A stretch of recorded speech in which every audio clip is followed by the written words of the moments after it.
Assalamu alaikum everybody. Today in this video lecture we are going to start a new chapter of your text which is called as judiciary. ठीक है, तो इस chapter में हम क्या पढ़ने वाले हैं? जुडिशरी आपको मालूम है, इस चैप्टर में हम सुप्रीम कोर्ट, हाई कोर्ट के रिलेटेड पढ़ने वाले हैं, प्लस जो डिस्ट्रिक्ट लेवल पे या लोअर कोर्ट्स होते हैं उनके रिलेटेड। तो इस चैप्टर में हमें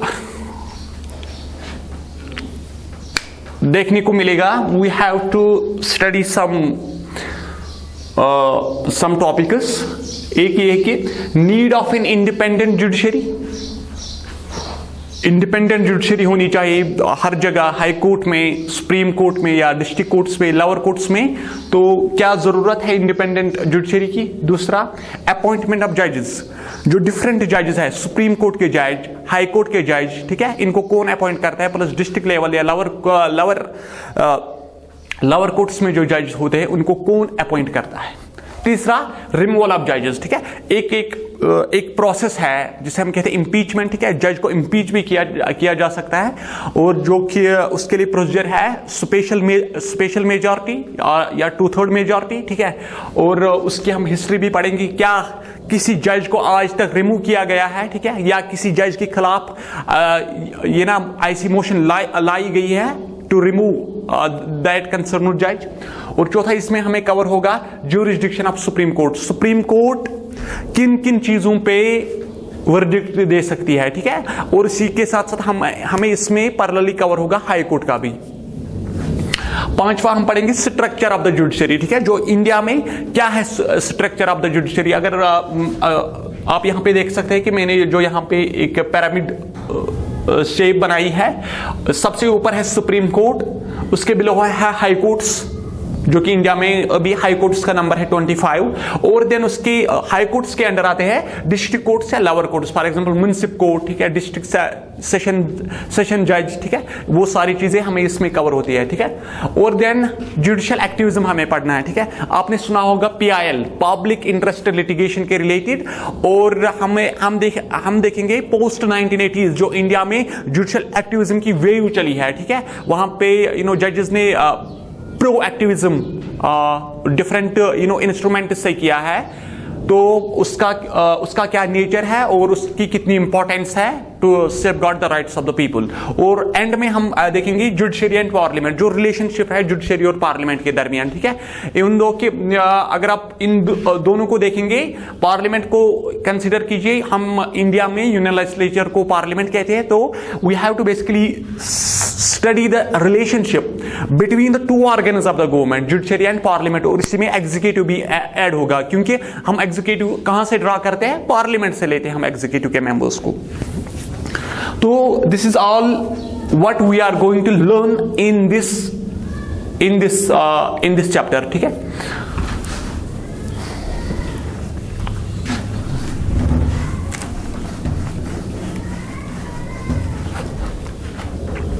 तो हाँ, आप जब भी कोर्ट के बारे में सुनते हैं, ठीक है, चाहे सुप्रीम कोर्ट हो, हाई कोर्ट है, लोअर कोर्ट्स हो, तो जो हमें पहला जहन में ख्याल आता है कि that is courts only arbitrate. ठीक है, they are just their work is only limited to they have to act as arbitrators in disputes. Arbitrators का मतलब है, आर्बिट्रेटर के लिए उर्दू में एक टर्म है सालिस। ठीक है, arbitrators is a group or a person who solves the dispute between the two, ठीक है, between the two individuals, between the two groups or between the individual and the state। तो हम क्या देखते हैं इंडिया में, ये जो कंसेप्ट ऑफ कोर्ट्स है, it is some people try to confine it that judiciary has the only work that it has to only perform the function of arbitrator in disputes, but इसका हाँ वो भी इसका काम है। आर्बिट्रेटर का मतलब है ऐसा कोई शख्स या ऐसा कोई इंस्टीट्यूट जो विच settles the disputes.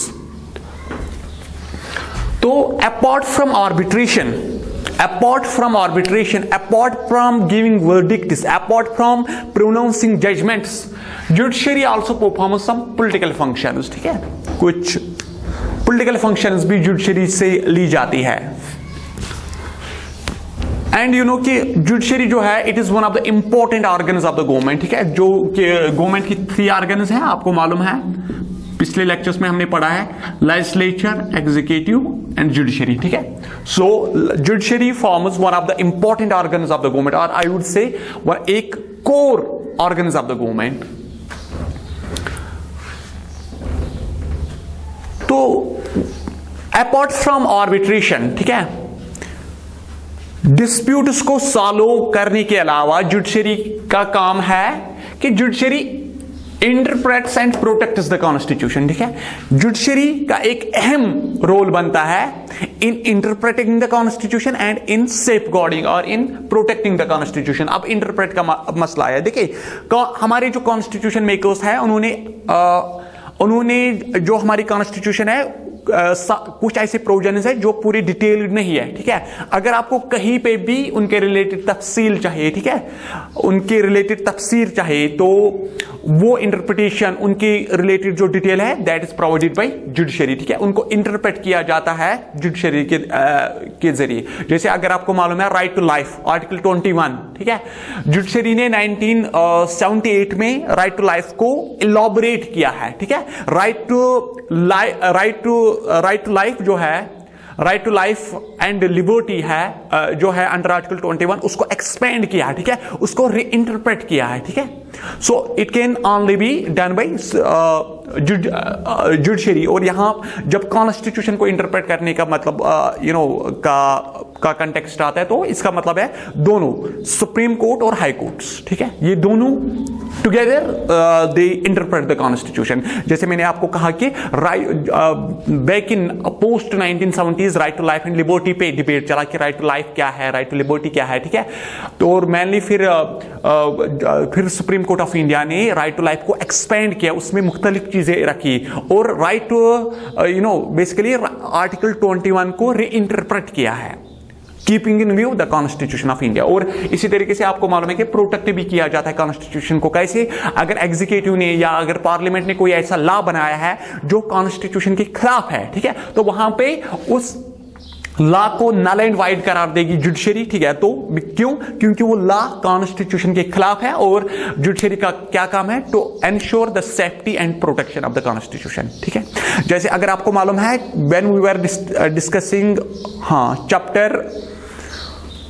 Chapter 2 on fundamental rights, ठीक है, अगर आपका कोई भी फंडामेंटल राइट वायलेट किया जाएगा, ठीक है, तो आपके पास ये हक है कि you can move to the supreme court. Supreme court क्या करेगी? सुप्रीम कोर्ट इश्यू करेगी रिट्स, ठीक है, आपके राइट को बचाने के लिए, ठीक है। इट इज नॉट ओनली कि कोर्ट वहां पे just protects your right, court also parallelly protects the constitution, ठीक है।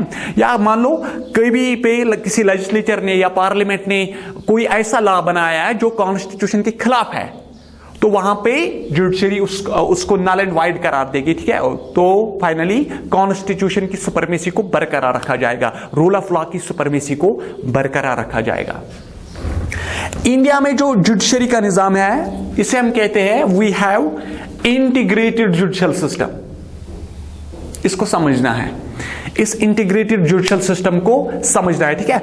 We have integrated judicial system in India wherein at the top है हमारे यहां इंडिया में सुप्रीम कोर्ट। सुप्रीम कोर्ट के बिलो काम करते हैं हाई कोर्ट्स, और हाई कोर्ट्स के जुरिस्डिक्शन के अंडर या हाई कोर्ट्स के सुपरविजन के अंडर काम करते हैं डिस्ट्रिक्ट कोर्ट्स या लोअर कोर्ट्स, ठीक है। यही है इंटीग्रेटेड जुडिशियल सिस्टम।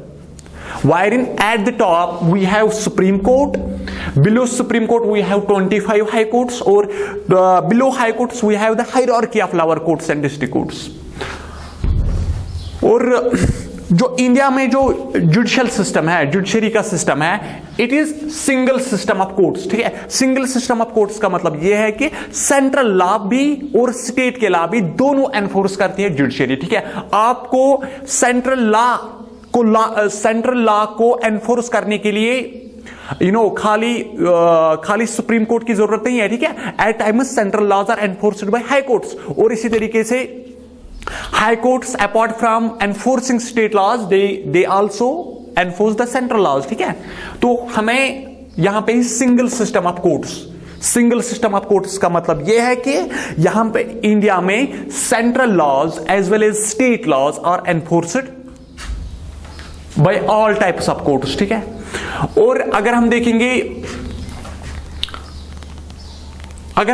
अमेरिका की अगर हम बात करेंगे, वहां पे डबल सिस्टम ऑफ कोर्ट्स है, ठीक है। डबल सिस्टम ऑफ कोर्ट्स का मतलब यह है, अगर अमेरिका में फेडरल लॉ, सेंट्रल लॉ को लागू करना होगा, वहां पे खाली अमेरिका का जो सुप्रीम कोर्ट है उस पे एक्शन ले सकता है।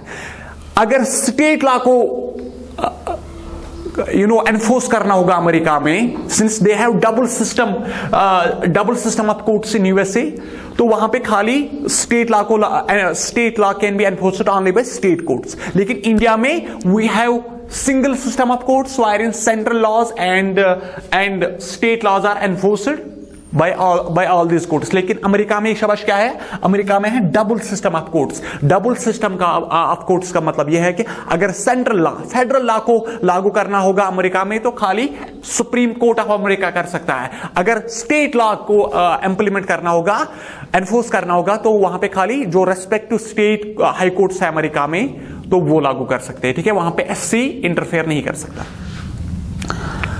तो this was all about a brief introduction about the nature of judiciary we have in India, ठीक है। जहां पे आपने पढ़ा कि जुडिशरी का खाली मतलब ये ना है कि दे आर आर्बिट्रेटर्स, ठीक है। Judiciary acts just only as arbitrator. हाँ, arbitrator is one of the function, settling disputes, ठीक है। डिस्प्यूट्स को सॉल्व करना जुडिशरी का एक काम है, but apart from that judiciary also performs numerous other things, ठीक है। It performs some political functions, ठीक है। It basically protects your rights, it ensures that there is supremacy of the constitution, ठीक है। इसी तरीके से मैंने यहां पे लिखा it interprets the constitution, ठीक है। it plays an important part in interpreting the constitution and protecting the constitution।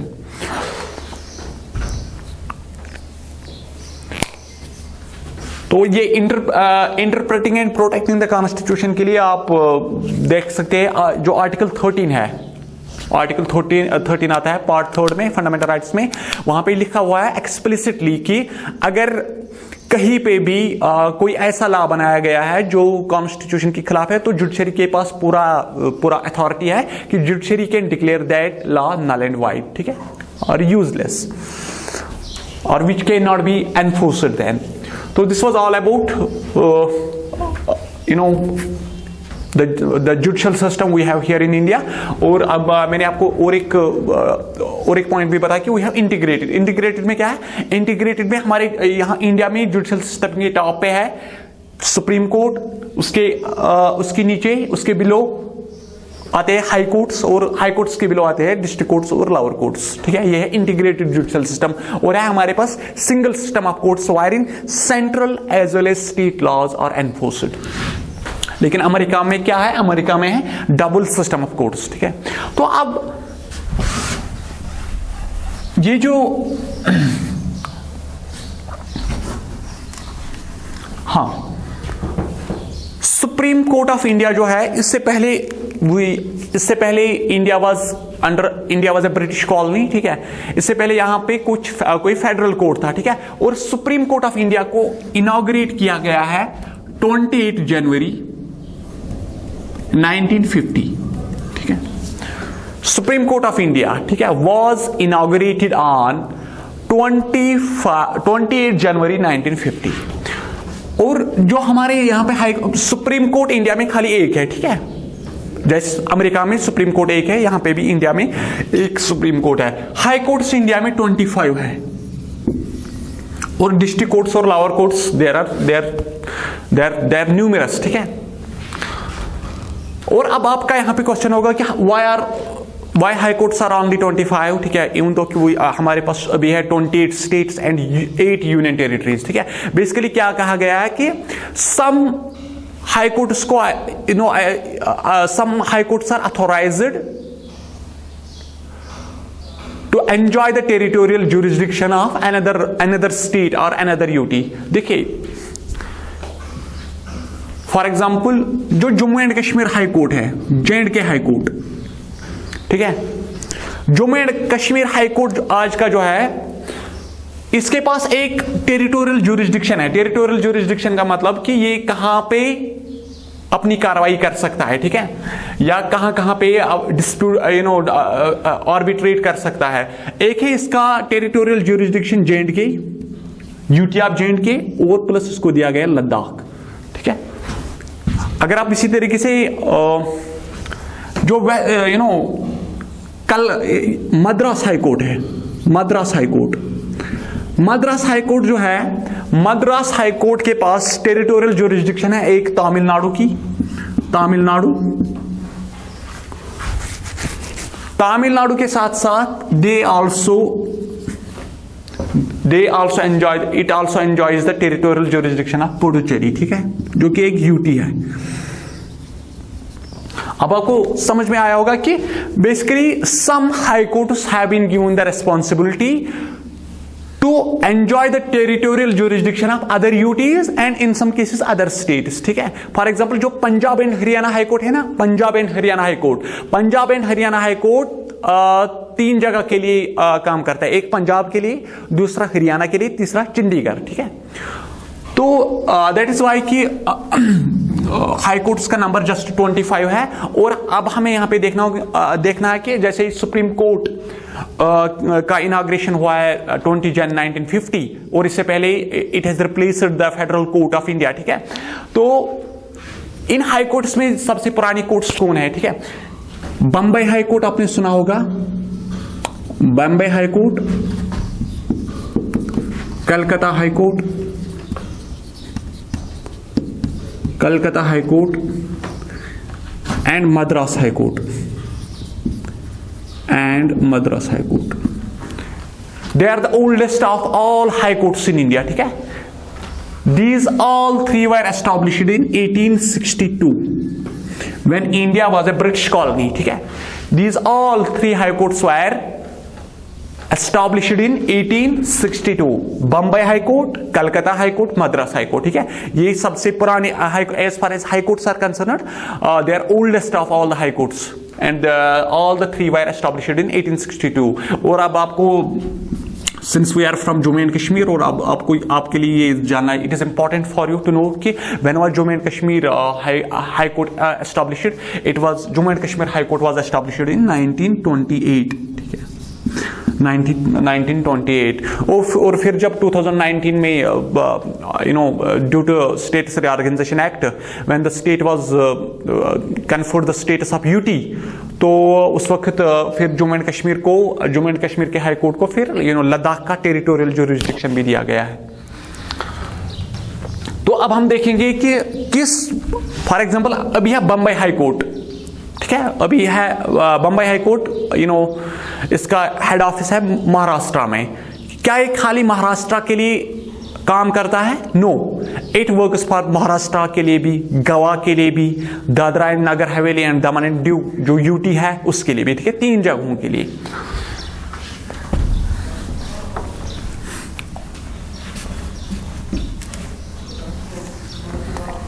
हाँ,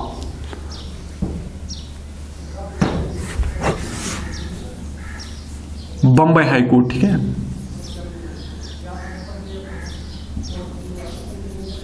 बंबई हाई कोर्ट, शाबाश।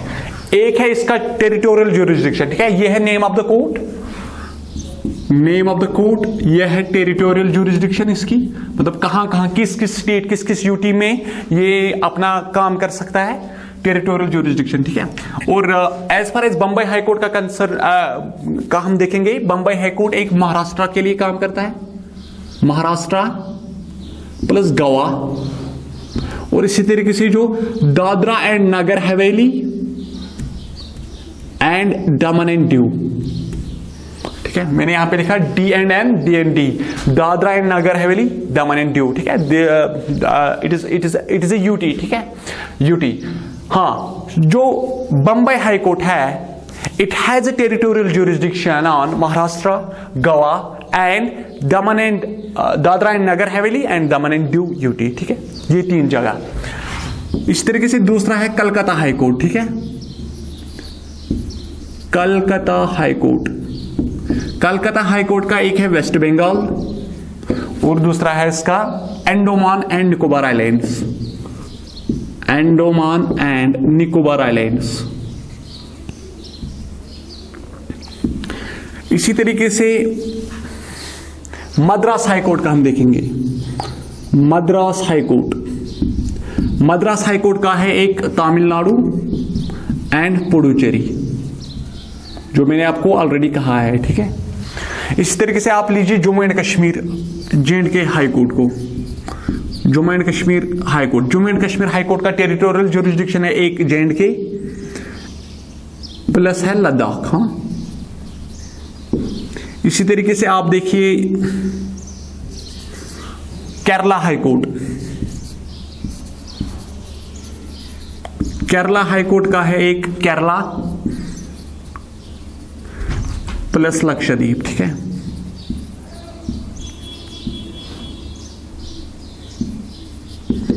लक्षद्वीप पिछले कुछ दिनों से न्यूज में आया है, ठीक है। वहां पे कुछ एडमिनिस्ट्रेटिव्स और सिटीजन्स के दरमियान कुछ स्ट्राइफ है, कुछ कुछ कंट्राडिक्शंस है regarding different laws, different policies. तो आप अगर न्यूज को फॉलो करते हैं तो लक्षद्वीप के बारे में आप जानते होंगे।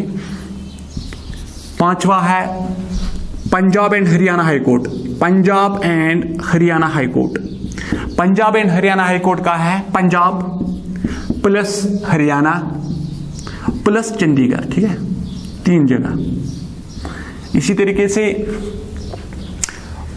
गुवाहाटी हाई कोर्ट जो है,